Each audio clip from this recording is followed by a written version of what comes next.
Well, I'm delighted to be kicking off our new creative strength training year with our second guest creative, Katie Pasquini Masopust, who is someone that I admired long before I ever met her. And you know, Jane Dunwald, I choke up, but I'm so glad that we were in situations when we were teaching where we actually were in especially the times at QBL, where we were in there with Rosalie and Judy and Cynthia Corbin, and how much fun it is for us, which a lot of people don't probably even realize this, that teaching on the road, the daytimes can be great, but the evenings can be a little lonely sometimes. So it's really wonderful when there are other teachers that you can connect with and become friends with. And I feel so blessed that that's true of you. Yeah, I agree with the same thing. I always look to see who's teaching, and if your name's listed, it's like, all right, we'll have a good time. We're going to have a good time. Yeah. So I don't know whether you really need any introduction in these circles, but Katie has made quilts for over 40 years, is a very prolific and award-winning quilt artist and writer with some absolutely wonderful books that are timeless in the topics that they cover. And of course, as we always do, we'll have all that sort of stuff and the connections on the website so that you can go and take a look at those and be in touch with her, because I want to say right up front that it's a great big wide playing field, and Katie teaches some online classes that are terrific. And so you may find that you're interested in pursuing one of those with her, which I would just think would be fantastic. So welcome again. And so if you were going to describe yourself, getting up to introduce yourself somewhere, what are the things that you're most proudest of, or that you would want us to know or tell us about? Well, I would say I'm an artist. I'm a painter and an art quilter and teacher, lecturer. And that's just sort of how my life runs, with the working on the quilts and the paintings. Mm-hmm. Mm-hmm. I was a painter before I became a quilter, and then I started quilting for a long time. And then I missed the painting, so I started painting, missed the quilting. So now I do paintings and make them into quilts, or add paintings to my quilts, so it's sort of a mixed media back and forth. Mm-hmm. I love that. Well, I sort of feel as though a lot of the whole art quilt thing, in order to stay alive and vibrant, it needs to keep expanding and embracing those things. What do you think about that? Yes, I think, if we just stay with in our own little hole with each other, then it'll get stagnant. And I like my work to feel alive. And for me to get it to feel that way, I take all sorts of different classes outside of my medium. Mm-hmm. I mean, I don't need to take a quilting class. I know how to make a quilt, but I like to take painting classes. Even what would a pottery class, would that inspire you? I'm just thinking of different ways that your mind you'd access your right brain, which helps you come up with ideas. And I take a painting class. I don't want to. Well, I'd love to make a really great painting, but I'm not there to make a great painting. So I don't have that stress. So I just go in and paint and think, how will that help my quilt making? Or will it make me think of something to do in my quilt making? So I always recommend people take classes outside their medium and see what it inspires. Mm-hmm. Well, I think that's true, because I also think that there are an awful lot of quilt makers, and this isn't a criticism, it's an observation, who came to the field through the world of sewing, and they're not really aware of the bigger art world out there. And it's so mind expanding and mind blowing, really, to start to look at other artists in other fields and see all the other kinds of things that are going on. I think it's vital to your growth. And I like to, well, when there used to be the big bookstores, they're hard to find nowadays, but I love to go in and just go through the art section. It doesn't have to be about quilting. In fact, it's better if it's not about quilting. And all these painting books on, try acrylic paint. Here's some exercises to do. A lot of times those exercises give great ideas to do. How would I do that using fabric, kind of thing. So I have books and books of sort of inspiration in that way. Mm-hmm. Mm-hmm. Hmm. I love that. Well, the $1 million question that I never needed to ask a year ago is how the pandemic has affected your what you think of as your creative life, or anything else that's relevant for that matter. Yeah. Well, it's like March 11th was my last job. So I'm almost making it to 1 year. Wow. And when it started, I never would have thought, it was like, okay, by July we'll be fine. So I started, when it first happened, I started just finishing up projects I already had going. I've gone through I'm on my second series now since it started. And what I had to do, I have friends that are having trouble, they're home. And I'm used to traveling home a couple of weeks, gone a week, back and forth. So I had to set up deadlines for myself, or like this piece that I'm working on now is all made in little 5-inch blocks. Mhm. So my goal each day is to get 4 blocks done. Mhm. And sometimes that's, it's like, oh my gosh, I got 6 done today. But most of the time it's like, well, I'm really happy I got 2 done, because just life itself, just sitting down and just wallowing in it every once in a while, but to have that goal of I've got to get in the studio and I've got to go to work. I'm going to work. Mhm. And work is play for me, but it gave me focus. Otherwise, you could just sit and, binge watch TV, and every morning I get up and I walk. I have 3 large dogs, and Mhm. every morning I walk my dogs, Mhm. and they're so big I have to walk one at a time. So that takes an hour and a half in the morning at least.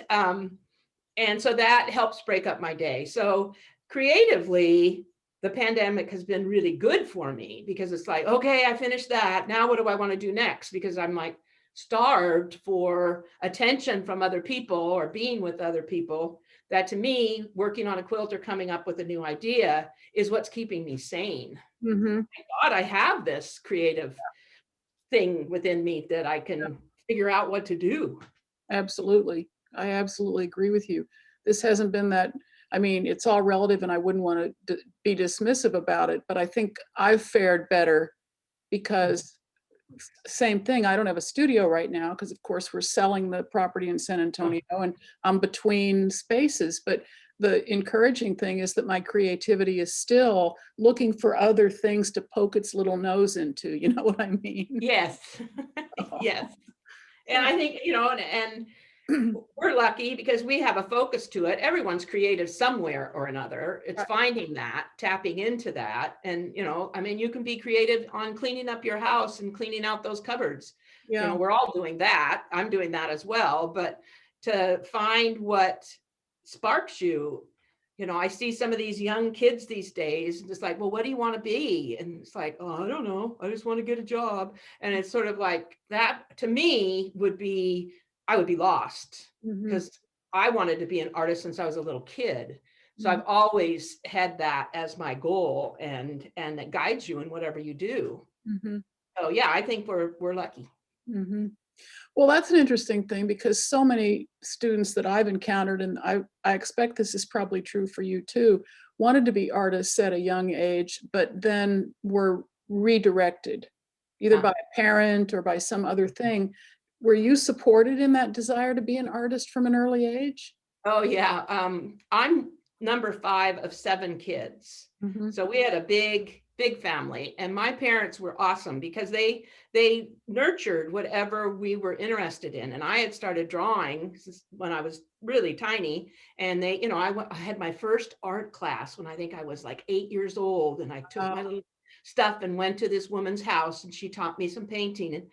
And my sister wanted to play the piano, and so they bought a piano and worked with her on that. I mean, everybody had something that they nurtured in that direction. So yes, I was extremely supported by Mhm. my family and my parents. Mhm. That's great. Cool. Makes a difference. Yeah, it does make a difference. Nice. Well, I'm just curious, this isn't in my list of questions, and you don't have to answer if you don't want to, but do you see yourself as more of an extrovert or an introvert? Oh, everybody thinks I'm such an extrovert, um, but because that most people know me as a quilt artist. And so when I'm speaking about that, I know what I do to my core. I Mhm. mean, if you asked me to get up and give a lecture on, I don't know, the stars, I would choke. I have no idea. People could say, I could research and say what I'm going to say, and they could say, no, that's wrong. But I can say whatever I want about my quilts because it's from me, and no one can say, no, that's not what you were trying to do. I mean, it is. So so I guess I'm kind of extroverted in that way. I know that when I like go to an opening or a reception and I'm by myself and you have to visit with people, I'm not comfortable. I get real quiet, so I think it changes depending on the situation. Mhm.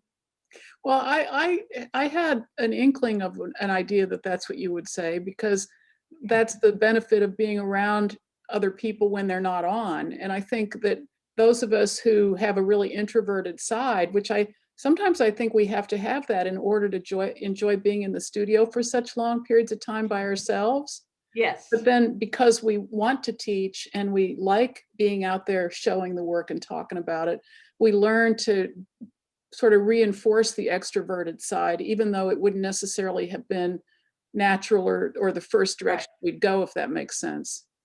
Right. And again, to be teaching, if I had to teach something I wasn't familiar with, I couldn't do it, but I'm teaching what I know.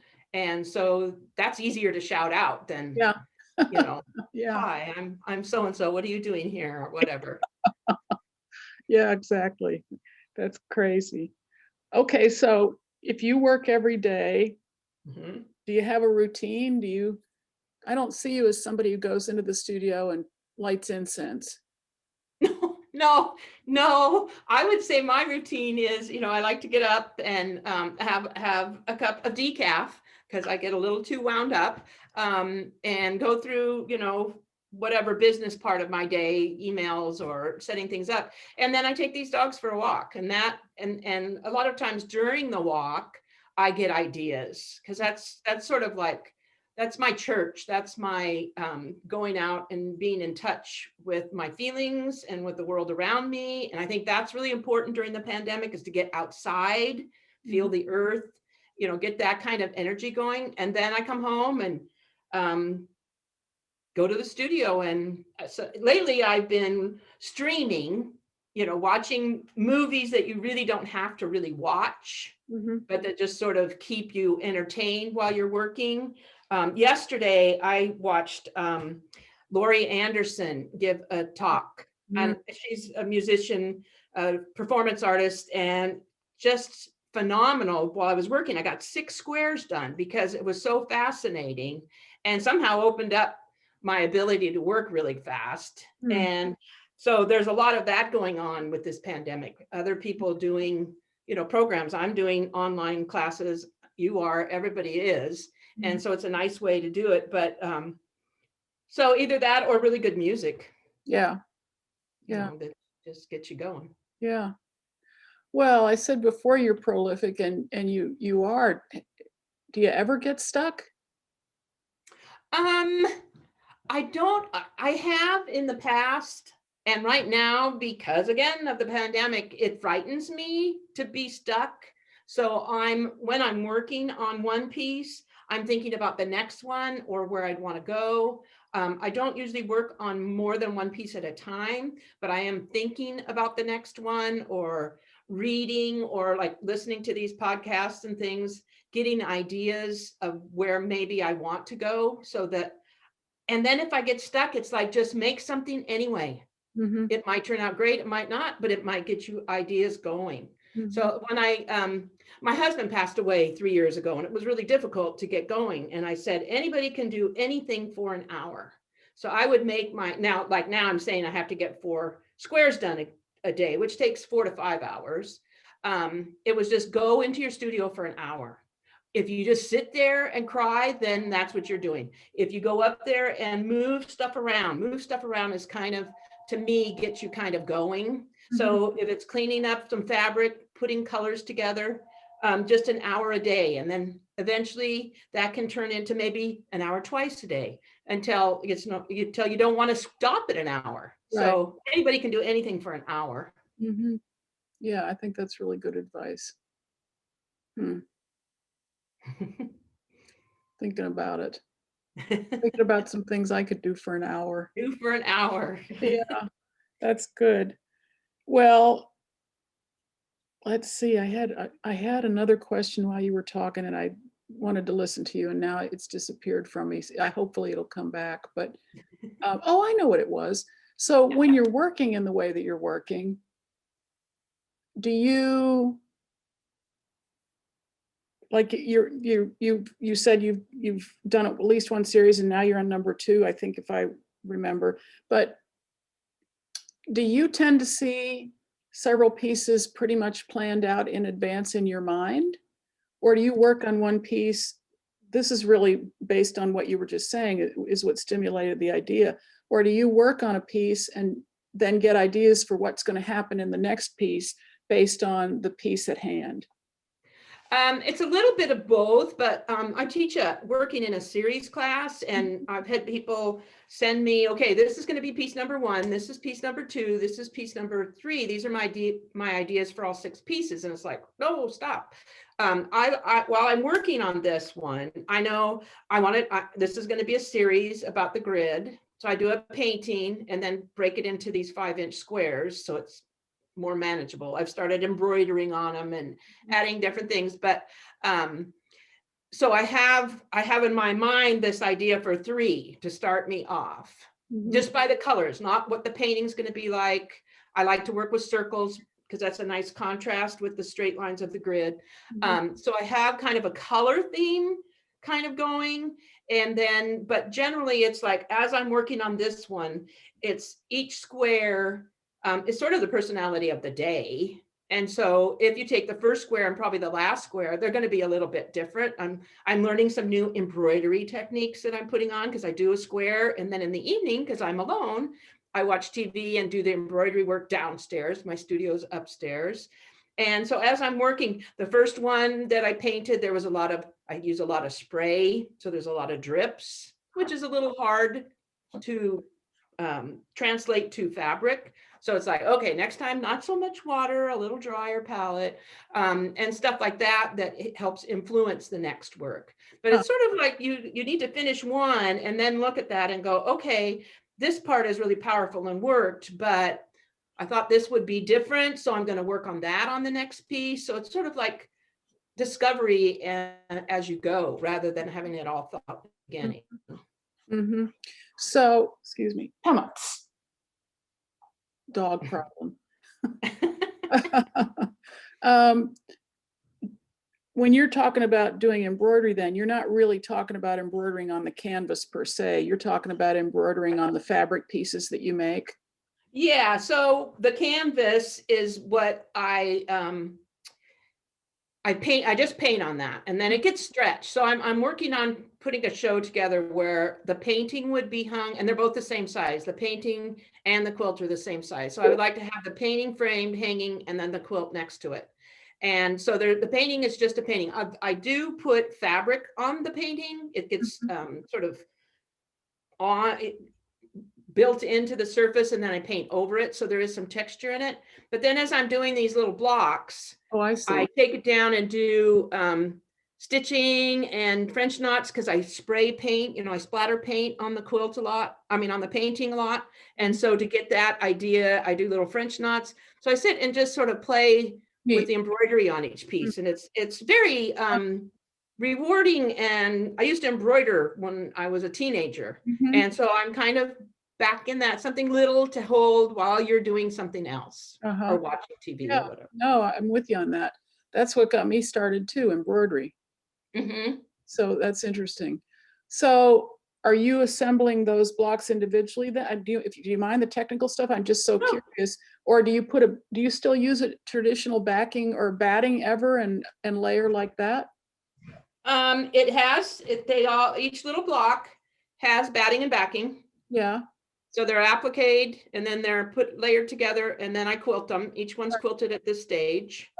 And then I take and sew, they've got little strip onto one edge, and then sew the next piece to it. I get it. So on the back, I then cover that seam. Right. Gotcha. That's a cool way to work. Yeah. Yeah. Thanks. So when you're done, you're done. Yeah, absolutely. And do you still bind the edges all the way around? Yeah, when it's all done, I put a binding around the edge. Yeah. So the canvases, I'm asking this now because somebody wrote to me and she'd watched a finishing video I had, and she Uh-huh. was working on canvas and she wanted to know whether she should face it or what she should do. And she said, because sort of want to do what Katie Pasquini does. And I thought, well, I'll just have to Let's ask ask her her. and see. So, Um, there's some of my paintings that I cut up the paintings, I put them together, and then I put batting and backing, just a piece of canvas on the back, and stitch them, and then stretch those over okay. canvas, and then paint out the edge, or stretch them over a frame, Mhm, and then I use pumice, coarse pumice gel mixed with whatever color, mhm. and paint out the edge so it sort of makes a frame Yeah, that's built into it. yeah. And then these bigger canvases, I can't pick this up to show you because I have my computer on top of it, but I'll just stretch those, and so the painting goes around, Mhm. I and get that stitches them up. Yeah. But cool. these big canvases aren't quilted. They're just like a painting stretched. Mhm. Well, when you have students, and I know you've had probably thousands of students, and they talk about getting stuck, what kind of advice do you give them? Just not be afraid to fail. Explore, do some small things that you could consider sketches or throwaways. So you're just exploring, Mhm, take classes, mhm, get a book, get a painting book, and try and do whatever they're asking you to do in the painting, do it in fabric. mhm, mm, Just don't be stuck. If it's not, everything you make isn't going to be phenomenal. no, So sometimes you just have to make little throwaway things to get you started and go. yeah, And I think people get to, oh, it's got to be perfect. Oh, it's got to be, whatever. And that stress takes you out of your right brain and takes you out of your creativity. And so it's like, okay, figure that 1 in every 10 quilts is going to be really great. mhm, And you don't have to say, oh, I'm making this one piece and it's got to be fabulous. mhm, And I know a lot of people who just say, I just take the fabric and I start auditioning it and playing with it. I do a drawing or a painting. I have it all figured out before I make the quilt. I know the strengths of it, and the composition, the color scheme. I figure that all out. And then people say, oh, then what's the fun of making it? Well, picking the different fabrics, seeing how things interact with others. Does the mhm, stitching do? mhm, Now that I'm doing the embroidery, what does that add to it? So, mhm, but I like to have my composition all worked out so that I know it's a strong composition. mhm. Well, and that must be rooted at least to some extent. I mean, I know it probably goes all the way back to your earliest training, but nobody could ever do the quilts that were the phenomenal quilts that were all about refracting light Mm. and angles and glass and reflections. Nobody could do all that without you couldn't Yeah. just sit down and nobody could, well, maybe you could, but I don't know of anybody who could sit down and do that without a plan. You have to have a plan. There's some sort of plan to everything you do, whether it's, Yeah, what kind of fabric, what color, or you're going to work with squares, or I'm going to work with triangles this time, or yeah. whatever. There's always a plan. Mhm. You can't get out of bed without a plan, you know? Some people seem to think they can, but it's never worked for me. Oh, that's a crack up. Great. So, I don't know, this is now a rhetorical question, I think, but it's on my list. How would you Okay. describe yourself? What kind of artist are you? Do you still say you're a quilt artist? Uh, yeah. In the last almost year, not many people have asked me what I am. The dogs don't really care. Yeah, My right. family, who's the only one I've seen, they know what I'm doing. Yeah, I'm a quilt artist. Yeah. That's, sometimes in a where, on an airplane or something in the past, when people would say, what are you doing? And you say, oh, I make quilts. Oh, my grandmother used to make placemats or something like that. So I'll just say I'm a textile artist. Yeah. And that usually, they don't understand that. So that That's usually enough. stops. Yeah. Yeah.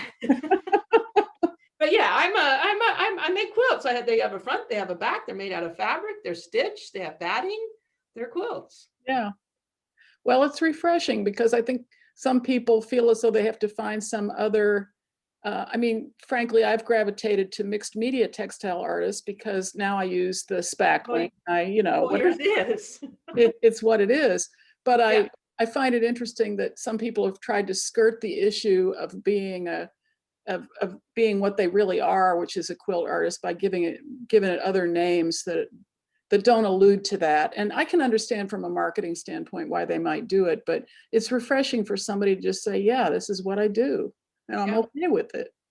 Yeah, yeah, and I pretty much know that if I meet a stranger and they want to know what I do, and I tell them, I pretty much know that they are not even close to what I really do in their minds, Mhm, and that doesn't bother me. You know, mhm, if it got further, if they asked the proper questions mhm. that showed that they were truly interested, then I might whip out my phone and show them, Mhm. an image of what I've done. But I don't really care what they think about me. I don't know these people. If Yeah, I get close enough, then they'll be close enough to know what I really do. yeah, And so it yeah. doesn't really bother me. No, no, I If feel they that. think I'm a little granny making quilts, then okay, I'll be a little granny making quilts, or whatever.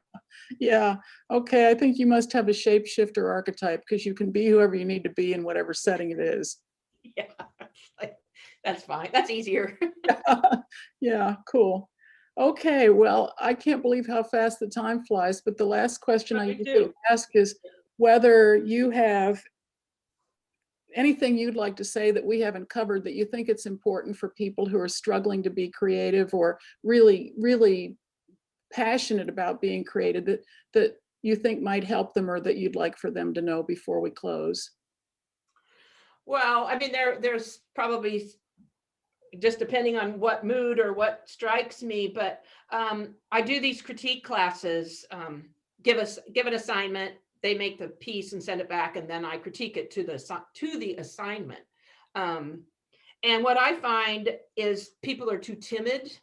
Hmm. It's like, if you got an idea, go big with it, shout it, convince me about it, not just a little teeny tiny thing in the corner. So it's like, try, when I was painting, one of my teachers said, use a bigger brush than Hmm. you think you need for the job. Use your left hand if you're right-handed. Try different things, but go big. And I think it's more impressive. And I don't know. I just like, be bold. And so if you're stuck, try some little exercises, Hmm. try some small things, Hmm. but big, small format, but Big. let the objects in your design or your shapes or whatever break out of the edge, Hmm. and just play, Hmm. take a class Hmm. Yeah, and play with it. just do something. Just do something for an hour. You only have to do it for an hour. Then go do something else and come back. Good. Yeah. That's good.